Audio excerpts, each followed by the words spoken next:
આપણે માત્ર નદીને ચોપડી પૂરતી માતા રાખી છે, ગણી છે. માત્ર પ્રસંગ વાર તહેવારે નદીની પૂજા કરવા જઈએ છીએ. હકીકત એ છે આપણું દિલ કંઈક અલગ કહે છે, દિમાગ કંઈક અલગ કહે છે. દિલ કહે છે નદી માતા છે, દિમાગ એમ કહે છે નદીનું જે થવું હોય થાય, મારું તો સરસ મજાનું ફાર્મ હાઉસ બનવું જોઈએ નદી કાંઠે. દિલ એમ કહે છે કે નદીની જાળવણી કરું, દિમાગ એમ કહે છે મારી ફેક્ટરીનો પાણીનો ગંદા પાણીનો નિકાલ માટે ખર્ચો નથી કરવો, સીધું નદીમાં ઠલવી દઉં. અને આ હાલત સુરતની તાપી હોય, વિશ્વામિત્રી હોય વડોદરાની, સાબરમતી હોય, આજી હોય કે ગુજરાતની કોઈ પણ નદી હોય, આપણે જ પાપી છીએ.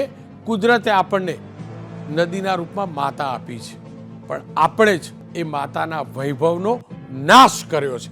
અને જ્યારે માણસ પ્રકૃતિનો નાશ કરે, માતા તુલ્ય નદીના વૈભવનો નાશ કરે, ત્યારે વિનાશને નોતરે છે.